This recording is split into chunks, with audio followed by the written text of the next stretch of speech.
O maior desejo do ser humano, sem dúvidas, qual que é? É de ser amado. Isso que a gente vai ver hoje, esse é o nosso tema. Todos desejam ser amados, amém? Provérbios 19, 22 fala sobre isso, vamos lá. Provérbios 19, 22. O que se deseja ver no homem é amor perene. Então, o que se deseja ver numa pessoa, o que é amor? Então todo ser humano, o maior desejo dele é de amar e ser amado. Então todas as pessoas gostam de se sentir amadas, amém? Efésios 1, versículo 4, fala que Deus também tem esse sentimento. E Ele colocou isso no nosso coração. Olha lá, Efésios capítulo 1, versículo 4. Porque Deus nos escolheu nele antes da criação do mundo, para sermos santos e irrepreensíveis em sua presença. Em amor nos predestinou filhos, por meio de Jesus Cristo, conforme o bom propósito da sua vontade, para o louvor da sua gloriosa graça, a qual nos deu gratuitamente no amado. Uau, a palavra de Deus fala aqui que Deus criou cada ser humano, cada um de nós, para sermos adotados como filhos dele, amém? Então, a maioria das pessoas querem ter filhos. Tem muitos que não querem, mas se você perguntar para a maioria, querem ter filhos, amém? De um ponto de vista lógico, viver nesse mundo é horrível. Vai ser doloroso para eles, vão sofrer muito na vida. Vai ser difícil a vida para eles. Mas, ainda assim, muitos querem ter filhos. Como se explica isso? Por que as pessoas querem tanto ter filhos? Porque querem amar e se sentir amado por eles, amém? E Deus, mesma coisa, Ele colocou isso em nossos corações. Deus não precisava da gente. Por que Deus criou os seres humanos? Por que Deus me criou sendo imperfeito, pecador, alguém que desagrada a Ele? Com o meu pecado eu firo a Deus. Firo de que forma? Ele teve que enviar seu filho para morrer pelo meu pecado, como fala aqui em Efésios. Por meio de Jesus que nós somos reconciliados com Ele, mas nós somos muito ingratos, pecamos. Por que Deus decidiu nos criar mesmo assim? É a mesma pergunta quando você pensa nos seres humanos. Por que você quer ter filho? Se seu filho pode ser rebelde, seu filho vai te desrespeitar algumas vezes, ele vai fazer coisas que você não vai gostar, é possível que ele abandone você, que ele te odeie. Então para que ter filho? Por que a gente quer ter um relacionamento com eles, amém? Da mesma forma, Deus quer ter um relacionamento conosco. Então, muitas vezes os ateus perguntam, por que Deus criou pessoas imperfeitas? Ele não precisa delas. Na verdade, Deus quer se sentir amado. Deus quer que nós o busquemos, amém? Então, o maior desejo das pessoas é se sentir amado. Deus colocou isso no nosso coração, amém? E olha só, para nos sentirmos amados, nós fazemos de tudo. As pessoas estão dispostas a fazer coisas muitas vezes absurdas, inimagináveis, só para se sentirem amadas. Como, por exemplo, drogas, sexo, fazer parte de gangues, se envolver em política de uma forma não saudável. Então as pessoas estão dispostas a arriscar as suas vidas para poder se sentir respeitado e amado por outras pessoas. E em Gênesis, capítulo 3, versículo 1, nós vamos ver que Satanás se aproveita disso para enganar você, para enganar as pessoas. Enganou Adão e Eva quando eles comeram do fruto proibido. Vamos ver esse relato aqui, Gênesis capítulo 3, versículo 1. Ora, a serpente era o mais astuto de todos os animais selvagens que o Senhor Deus tinha feito. E ela perguntou à mulher, foi isso mesmo que Deus disse? Não comam de nenhum fruto das árvores do jardim? Respondeu a mulher à serpente, podemos comer do fruto das árvores do jardim. Mas Deus disse, não comam do fruto da árvore que está no meio do jardim, nem toque nele, do contrário vocês morrerão. Disse a serpente à mulher, certamente não morrerão. Deus sabe que no dia em que dele comerem, seus olhos se abrirão, e vocês, como Deus, serão conhecedores do bem e do mal. Quando a mulher viu que a árvore parecia agradável ao paladar e era atraente aos olhos, e além disso desejável para dela se obter discernimento, tomou do seu fruto, comeu e deu ao seu marido, que comeu também. Os olhos dos dois se abriram e eles perceberam que estavam nus. Então juntaram folhas de figueira para cobrir-se. Uau! Olha o que acontece aqui. Eva estava no jardim, e aí Satanás, em forma de serpente, chega, aborda Eva e engana ela. Ele fala assim: Eva, Deus não ama tanto você. Ele está escondendo algo bom para você. Você pode sim comer do fruto que está na árvore do meio do jardim. Olha só, você será conhecedora do bem e do mal. Então Deus não te ama tanto. Ele escondeu isso de você. Você não é tão especial assim. Olha o que Deus está escondendo de você, o conhecimento. E por que Adão e Eva pecaram? Por que eles comeram o fruto proibido? Porque eles se sentiram desiludidos com Deus. Eles pensaram: como é que pode Deus esconder da gente o privilégio de conhecer o bem e o mal? Né? De ser tão conhecedor como Ele. Por que Deus escondeu isso? E aí eles caíram no engano da serpente. Né? E aí comeram o fruto proibido. E é assim que Satanás nos engana. Satanás faz a gente crer que Deus não nos ama tanto, que Deus não é bom, e Ele permite nosso sofrimento. E muitas vezes isso faz a gente não buscar a Deus de todo o coração. Só que, na verdade, isso é um engano. Deus é bom, sim, a gente vai ver daqui a pouco o porquê. Mas vamos ler a continuação da história em Gênesis capítulo 4, versículo 1. Vamos ver sobre os filhos de Adão e Eva, que eram Caim e Abel. Vamos ver que eles também tinham esse sentimento de querer ser amado, e Caim, ele foi enganado por Satanás também. Gênesis 4, 1. Adão, sua mulher, e ela engravidou e deu à luz Caim. Disse ela: com auxílio do Senhor tive um filho homem. Voltou a dar à luz, dessa vez a Abel, irmão dele. Abel tornou-se pastor de ovelhas e Caim agricultor. Passado algum tempo, Caim trouxe do fruto da terra uma oferta ao Senhor. Abel, por sua vez, trouxe as partes gordas das primeiras crias do seu rebanho. O Senhor aceitou com agrado Abel e sua oferta, mas não aceitou Caim e sua oferta. Por isso Caim se enfureceu e seu rosto se transtornou. O Senhor disse a Caim: por que você está furioso? Por que se transtornou o seu rosto? Se você fizer o bem, não será aceito? Mas se não fizer, saiba que o pecado o ameaça à porta. Ele deseja conquistá-lo, mas você deve dominá-lo. Disse, porém, Caim a seu irmão Abel: vamos para o campo.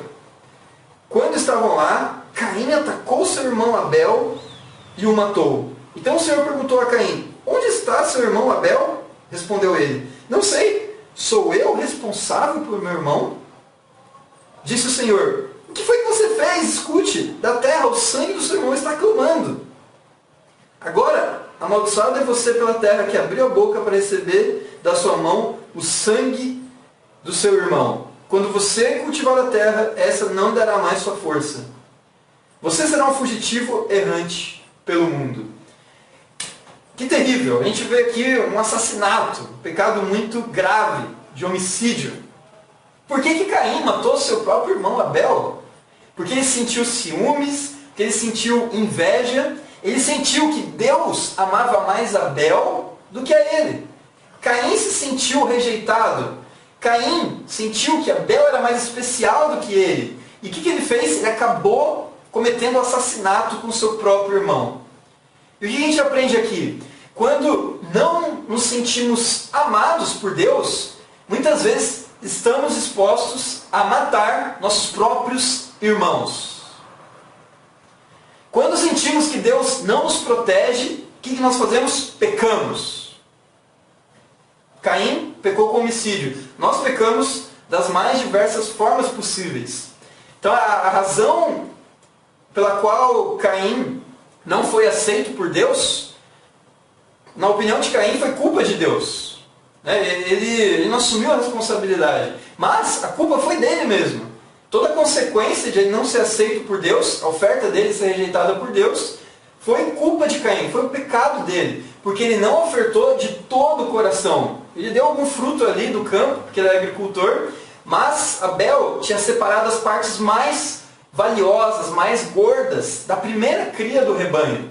Então Abel deu o seu melhor, por isso que ele foi aceito. E Caim foi rejeitado. E assim somos nós. Muitas vezes nós culpamos a Deus por não sermos aceitos por Ele. Mas na verdade, essa rejeição vem por causa do nosso pecado, amém? Não é culpa de Deus. É a nossa iniquidade, é o nosso coração ruim. Da mesma forma, Eva foi enganada por Satanás e comeu o fruto proibido. Imagina só, o jardim era algo muito incrível, não? Tinha todos os tipos de fruta, todos os tipos de animais. Você podia comer qualquer fruta, menos uma, só uma que você não podia comer. E foi logo aquela fruta que Eva comeu. Será que ela não sabia? Claro que ela sabia que era proibido. Mas o fato dela se sentir carente, dela não se sentir amada por Deus, e Adão também, isso os levou a cometer esse pecado. Então o trabalho principal de Satanás em nossas vidas é qual? É que nós não nos sintamos amados por Deus. E esse vazio nós tentamos preencher com o pecado. E é por isso que o ser humano peca tanto. Porque muitas vezes estamos pensando de forma errada sobre o amor de Deus. Olha o que diz em Provérbios 19, versículo 3. Provérbios 19, 3.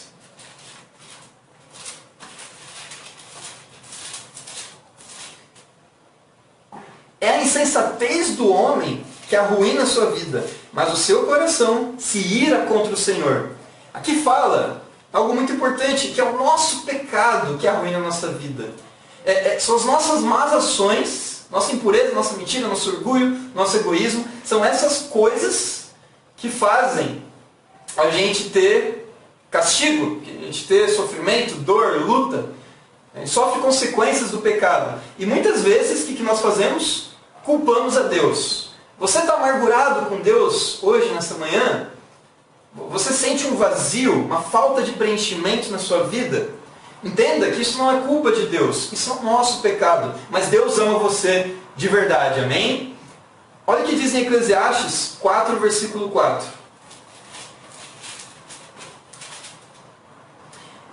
Essa é uma escritura que é importante você memorizar. Ela é muito profunda. Em apenas um versículo.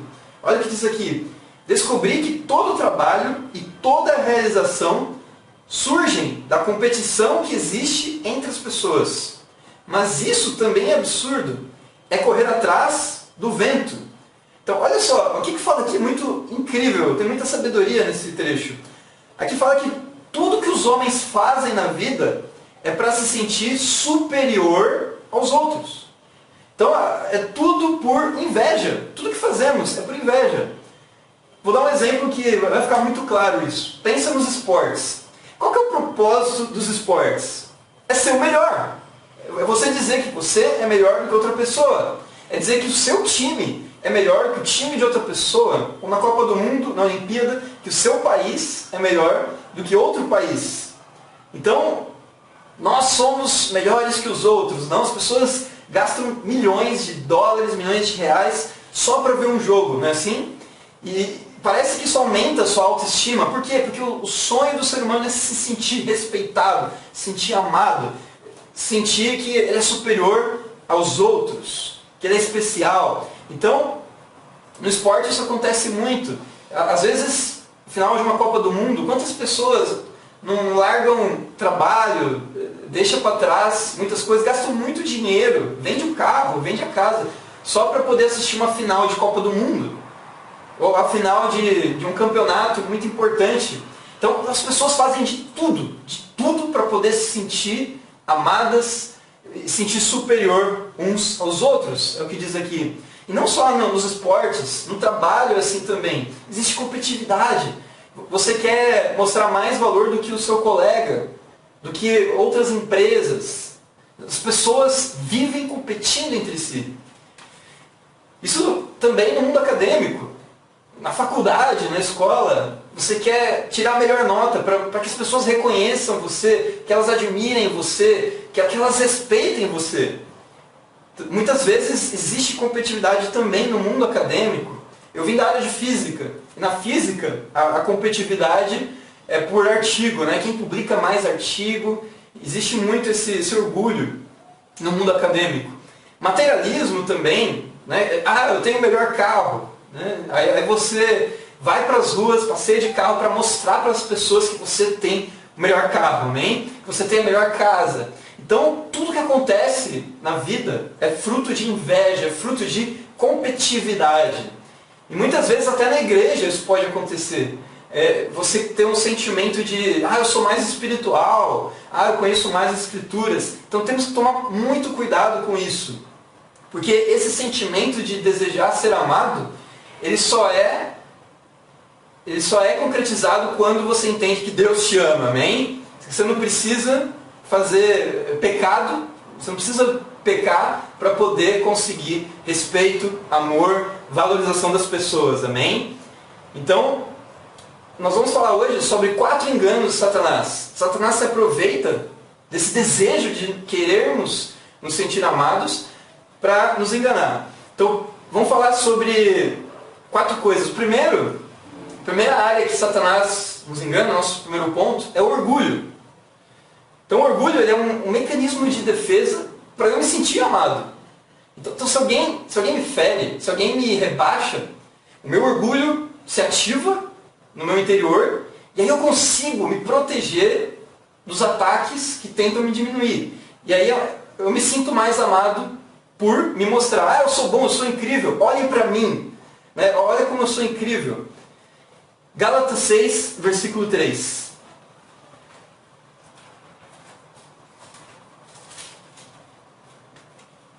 Se alguém se considera alguma coisa, não sendo cada um examine os próprios atos, então poderá orgulhar-se de si mesmo, sem se comparar com ninguém. Uau! Então, o orgulho, como a gente vê aqui, para que ele existe? Ele existe para nos protegermos de uma falta de amor em nossa vida. Então, por isso que o pecado do orgulho é tão comum, que as pessoas tentam suprir essa baixa autoestima com o orgulho. E qual que é a solução para você enfrentar o orgulho? É enxergar o amor de Deus nas nossas vidas, amém? Você não precisa de mecanismo nenhum de defesa quando você sente que você é profundamente amado por Deus. Então, quero dar um exemplo para vocês da minha esposa, Carol. A Carol, ela largou a carreira de cantora para poder servir ao reino de Deus, amém? Desde jovem, bem adolescente, ela quis ser uma cantora. Ela queria ir para a Itália, para Milão, no teatro de Scala, né? Para poder ser uma cantora muito prestigiada. E acontece muito no meio musical, né? Os cantores eles têm muita competitividade. É algo brutal. E a Carol sabia disso. Então, cantores muitas vezes se olham no espelho, tentam se admirar, né, quando eles cantam, tentam fazer uma performance. Tudo por quê? Porque buscam respeito, buscam admiração, buscam valorização das pessoas, amém? Só que a Carol entendeu que isso era orgulho.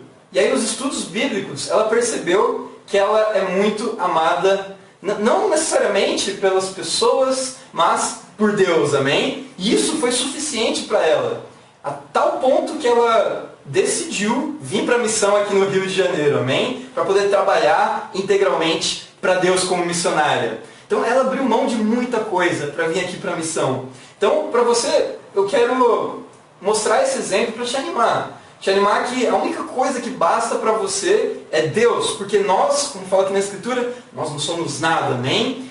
Fala aqui que, no versículo 3, se alguém se considera alguma coisa não sendo nada, engane-se a si mesmo. Então, nós não somos nada, irmãos. Deus é tudo na nossa vida e isso basta, amém? Então nós temos que entender esse princípio para poder vencer os enganos de Satanás, amém? Segunda área que Satanás nos engana é a luxúria, é o pecado sexual. Vamos a uma escritura em 1 Tessalonicenses capítulo 4, versículo 3.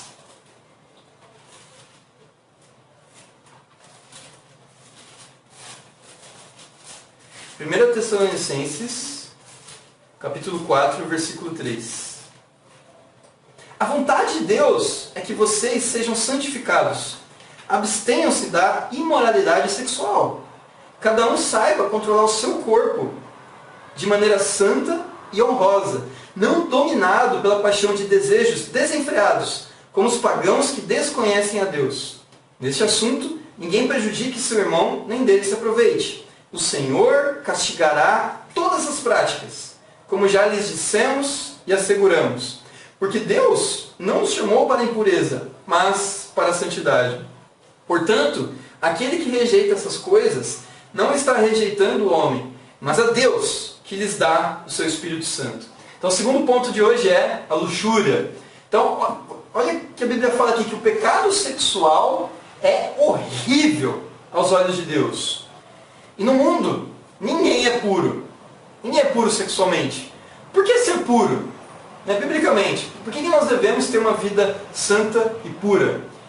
Porque enxergamos o amor de Deus. Amém? Enxerga o amor de Deus, toma a decisão de ser puro. Sabe por quê? Porque você entende que Deus tem a pessoa perfeita para você. E o pecado da imoralidade sexual, ele ocorre por quê? Porque você fica impaciente. Você não quer esperar o tempo de Deus. Você não quer esperar a pessoa especial, a pessoa certa que Deus tem para você. E por causa da impaciência, você acaba caindo em pecados sexuais. Prostituição, você faz sexo antes do casamento, assiste pornografia, se masturba, tem linguajar indecente. Então tudo isso é em decorrência de você sentir o vazio, que você não tem uma pessoa que ame você, ame no sentido de levar você para Deus, e por causa dessa carência, você não se sente amado, e você busca, de qualquer forma, a sexualidade. Então, o discípulo que entende o amor de Deus, ele está satisfeito. Ele sabe que Deus vai trazer a pessoa certa, não para suprir uma carência, mas para levar essa pessoa para Deus, e que esse cônjuge leve você para mais perto de Deus também, amém? Porque é o amor de Deus que nos basta e nos é suficiente. E muitas irmãs no reino são bombardeadas por homens do mundo, com cantadas, por exemplo. Chamam ela para sair, fica ligando, chama para ir para o restaurante. E o que acontece? A irmã pensa assim, ela olha para a igreja, nossa, todos os irmãos são feios, amém? Não tem nenhum irmão aqui para mim, eu olho, é tudo feio. Mas esse homem está me ligando, está me chamando, me convida para sair, para ir para um restaurante, e ele é bonito, ele é charmoso, e eu vou sair com ele. Eu vou sair com ele porque aqui eu não tenho futuro dentro da igreja. E muitas vezes, ninguém fala isso, né? Mas no fundo do coração é assim que pensa. E aí, porque esse rapaz, ele não tem o padrão de pureza do reino, o que acontece? Acaba levando à imoralidade sexual. Acaba levando à luxúria. Infelizmente, isso é uma realidade que acontece. Então, nós temos que ter em mente, irmãos, que nós precisamos ter pureza, amém? Temos que guardar a nossa pureza e esperar o tempo de Deus. Mesmo que você esteja solteiro ou solteira no reino, entenda isso, Deus ama você, amém? Deus tem a pessoa certa para a sua vida. Se você confia nisso, Deus vai te abençoar. A vida inteira e não tem problema com isso. Mas o ponto é, não vamos nos render à luxúria, amém? Tem muitos exemplos que eu posso dar aqui. Tem, por exemplo, o Valdemar e a Fernanda. Valdemar e a Fernanda, eles entraram no reino, se conheceram, e depois de muito tempo, 3 anos e meio de namoro, eles se casaram e deram o primeiro beijo no altar. Amém? Eles se mantiveram puros até o casamento e continuam, amém? Continuam puros. É um relacionamento saudável que glorifica a Deus, amém? Eles esperaram o tempo certo. Ismael e Carol, uma história incrível também. O próprio Ismael compartilhou a fé com a Carol. Ele conheceu ela na universidade, junto com outro irmão. E aí foi crescendo, fez os estudos, ela se batizou. Depois de quase 1 ano, o Ismael começou a namorar de fato com a Carol, namoro puro. Depois, no ano seguinte, eles se casaram, amém? O primeiro beijo deles foi no altar também. Então, você vê vários grandes exemplos. Em São Paulo, tem um que me inspira bastante também, que é a Michelle Lee. A Michelle Lee, ela chegou a romper um namoro de 6 anos com o Ricardo para poder se tornar uma discípula. Ela chorou muito, foi muito difícil, a missão estava no começo, tinha pouca gente na igreja, mas porque ela amava Deus de verdade, ela tomou a decisão de romper o namoro impuro para se tornar uma discípula. E aí o que aconteceu? Isso trouxe o Ricardo para estudar a Bíblia também. Ele era ateu, ele não acreditava na Bíblia, mas a coragem da Michelle Lee e o amor dela por Deus inspirou ele a querer pelo menos aprender sobre a Bíblia. E aí ele fez os estudos, creu em Jesus e foi batizado, amém? E hoje eles estão casados, são discípulos incríveis para o reino de Deus. Não só isso, a Michelle Lee, por causa da coragem, da fé dela, da pureza dela, Deus abençoou muito. E ela salvou o pai dela, a mãe dela e o irmão dela também, além do seu próprio namorado. Então olha só, se você é puro para Deus, você vai ter recompensas, amém? Até tem um salmo lá, Salmo 18, que fala: Deus recompensou-me por causa da pureza das minhas mãos. Então se você é puro, Deus te abençoa. Se você é impuro, como fala aqui em Tessalonicenses, Deus castiga. Ele fala: como lhe dissemos e asseguramos, Deus castigará todas essas práticas. Então entenda isso, vale a pena ter paciência, amém? Vale a pena você se manter puro até o dia que você conhecer a pessoa certa e casar com ela, amém? Terceira área em que Satanás nos engana por querermos nos sentir amados é a ira. Eu quero falar um pouco aqui sobre a ira. Vamos a Provérbios, capítulo 25, versículo 28.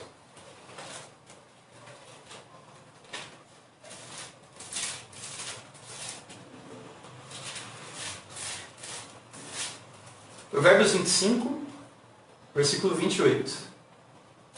Como a cidade com seus muros derrubados, assim é quem não sabe dominar-se. Fala sobre falta de domínio próprio. Provérbios 16, 32. Melhor é o homem paciente do que o guerreiro. Mais vale controlar o seu espírito do que conquistar uma cidade. De novo, paciência. Domínio próprio, paciência. Provérbios 19, 11. A sabedoria do homem lhe dá paciência. Sua glória é ignorar as ofensas. Então, de novo, domínio próprio, paciência. Então, é muito importante para você vencer a ira, você conseguir controlar o seu próprio corpo, controlar a sua mente e ser muito, muito paciente. Amém? Então, isso eu noto com pessoas que têm mais idade. Até a minha vida, eu percebo isso. O pecado sexual já não é tão mais forte. Vai trocando, né? O pecado sexual vai abaixando e vai aumentando o pecado de ira, a raiva, o rancor. Então a ira passa a ser o pecado predominante conforme a gente vai ficando mais velho. E a pessoa que mais sofre quando a gente peca com ira não é nem nós mesmos. São nossas esposas, ou marido, filhos, mãe, pai, as pessoas que estão em casa são as que mais sofrem. E a pergunta é, por que nos iramos? Por que a gente fica irado? Sabe por quê? Porque nós não nos sentimos amados. Não nos sentimos respeitados. E aí por isso ficamos com raiva. Por isso perdemos o controle do nosso espírito.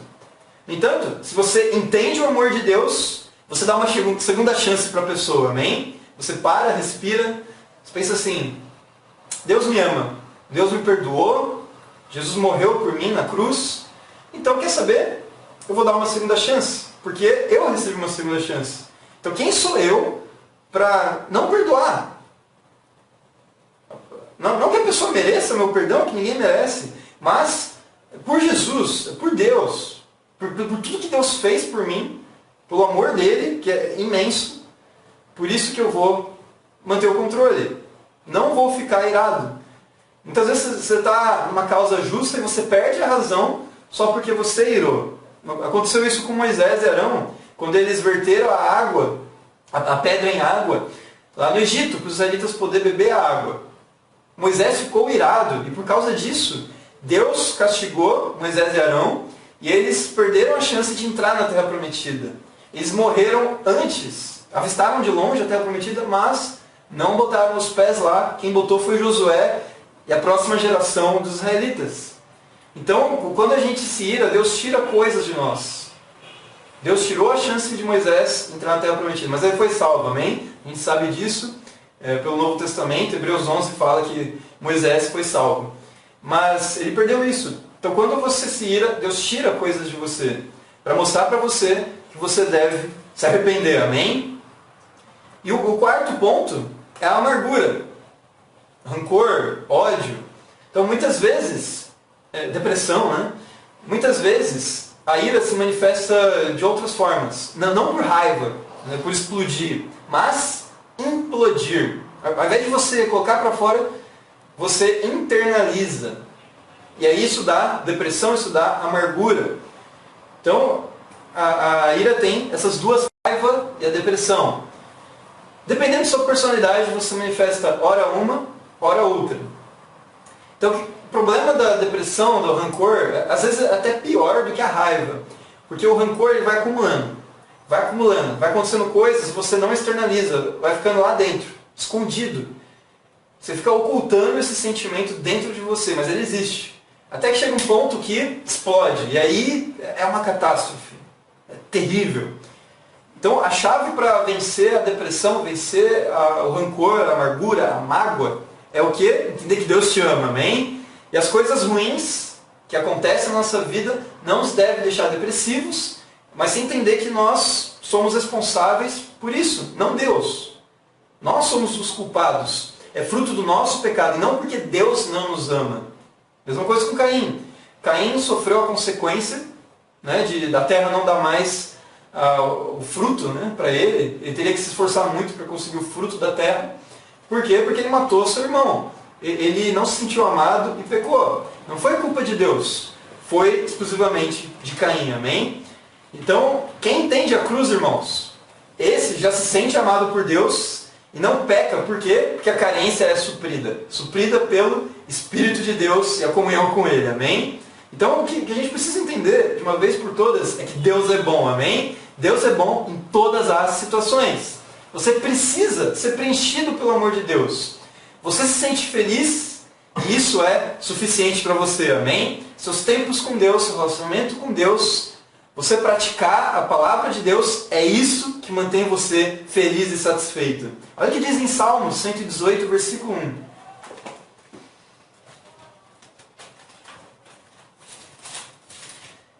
Deem graças ao Senhor, porque Ele é bom e o seu amor dura para sempre. Amém? Olha o que fala aqui, que incrível. Fala que Deus é bom. Deus é bom em todas as situações. Se você olhar outros salmos, Salmo 106, entre outros, fala isso também. Deus é bom e seu amor dura para sempre. A igreja do primeiro século tinha um hino cujo tema é esse. Deus é bom e seu amor dura para sempre. Então, assim que você tem que ver a Deus, sua bondade, sua misericórdia, Deus ama você, tá? Se você entende isso, que Deus te ama, aí sim você será fiel até o fim. João 13, 34.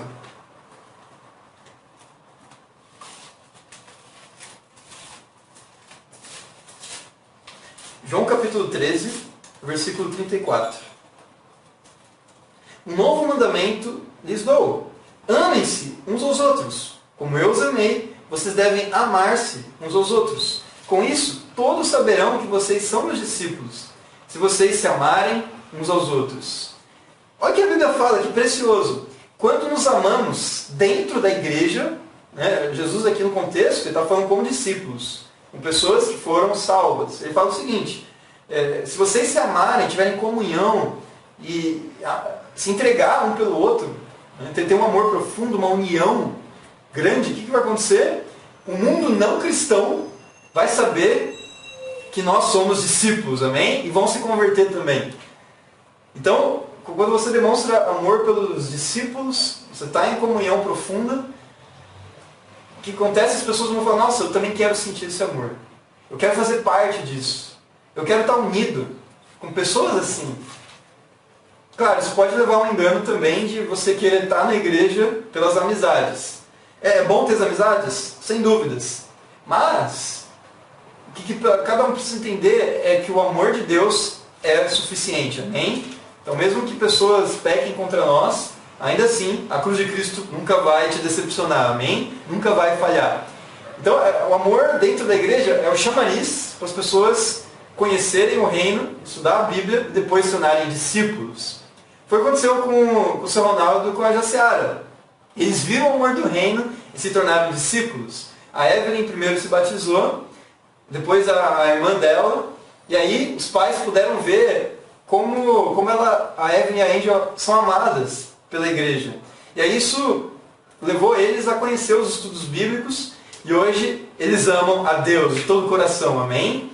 E continuam dando muitos frutos aí, tem muitos estudos bíblicos nessa família, muito abençoada.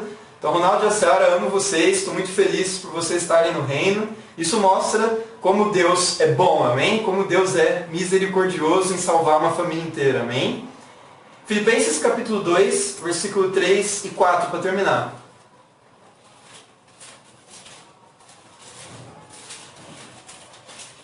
Filipenses 2, 3 ao 4. Vou começar no 1 para pegar contexto. Se por estarmos em Cristo nós temos alguma motivação, alguma exortação de amor, alguma comunhão no Espírito, alguma profunda afeição e compaixão, completem minha alegria, tendo o mesmo modo de pensar, o mesmo amor, um só Espírito e uma só atitude. Nada façam por ambição egoísta ou por vaidade, mas humildemente considerem os outros superiores a si mesmos. Cada um cuide não somente dos seus interesses, mas também dos interesses dos outros. Seja a atitude de vocês a mesma de Cristo Jesus, que embora sendo Deus, não considerou que o ser igual a Deus era algo que devia apegar-se, mas esvaziou-se a si mesmo, vindo a ser servo, tornando-se semelhante aos homens, e sendo encontrado em forma humana, humilhou-se a si mesmo e foi obediente até a morte de cruz, amém? Olha só, o amor de Jesus, qual foi? Foi considerar os outros, nós, superiores a Ele mesmo. Ele é Deus, amém? Mas para que ele se esvaziou de Deus? Ele abriu mão de ser Deus para ser homem, para ser servo, amém? E dar a vida dele por nós, na cruz. Então, ele deixa essa lição.